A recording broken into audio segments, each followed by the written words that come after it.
వైకుంఠ ఏకాదశి సందర్భంగా జనవరి 8న తిరుపతి బైరాగి పట్టణంలోని శ్రీ పద్మావతి పార్కులో జరిగిన తొక్కిసలాట ఘటనపై రాష్ట్ర ప్రభుత్వం నియమించిన న్యాయ విచారణ కమిషన్ తిరుపతిలో విస్తృతంగా పర్యటిస్తోంది. ఘటనకు సంబంధించిన వివరాలను సేకరిస్తోంది. ఇప్పటికే 2 దఫాలుగా విచారించిన కమిషన్ ఇప్పుడు 3వ దఫా విచారణ చేపట్టింది. భవిష్యత్తులో ఇలాంటి దుర్ఘటన జరగకుండా ఉండేలా ఓ నివేదికను తయారు చేసి ప్రభుత్వానికి సమర్పించబోతోంది. దీనిపై మరింత సమాచారాన్ని మా ప్రతినిధి నారాయణ రెడ్డి అందిస్తారు.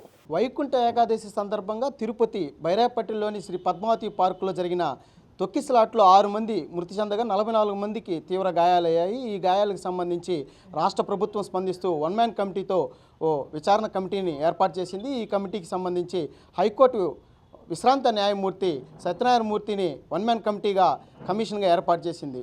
అయితే ఈ కమిటీ ఏర్పడినప్పటి నుంచి అంటే గత 2 నెలలుగా విస్తృతంగా యొక్క కమిటీ వివిధ ప్రాంతాల్లో రాష్ట్రంలోని వివిధ ప్రాంతాల్లో బాధితుల్ని నేరుగా కలుసుకుంటూ అలాగే వర్చువల్ విధానంలో కలుసుకుంటూ వారి నుంచి కొంత సమాచారాన్ని సేకరించింది. ఈ సమాచారంలో భాగంగానే అంటే ఇప్పటికీ 2 దఫాలుగా సత్యనారాయణమూర్తి కమిషన్ నేరుగా బాధితుల్ని కలిసి వారి నుంచి ఫీడ్బ్యాక్ తీసుకున్నారు. అలాగే దీనికి సంబంధించి ఈరోజు రేపు ఎల్లుండి అంటే 3 రోజుల పాటు తిరుపతి తిరుమలలో ఈ యొక్క కమిటీ పర్యటించి పూర్తి స్థాయిలో ఒక విచారణ చేపట్టబోతోంది. దీనికి సంబంధించి ఈరోజు ఉదయం తిరుమలకు సత్యనారాయణమూర్తి చేరుకొని అంటే క్యూ లైన్ల యొక్క ఏర్పాట్లు ఆ యొక్క పరిస్థితులను కూడా క్షుణ్ణంగా అధ్యయనం చేసి ఆ యొక్క ఏదైతే క్యూ లైన్లో ఏ విధానాలను అనుసరిస్తున్నారు అంటే టీటీడీ ఉద్యోగులు చేస్తున్న కార్యక్రమాల గురించి కూడా పూర్తిగా అధ్యయనం చేసి యొక్క కమిటీకి సంబంధించి ఓ నివేదికను కూడా తయారు చేసి రాష్ట్ర ప్రభుత్వానికి అందజేయబోతున్నారు. అలాగే ఈ యొక్క విచారణలో భాగంగా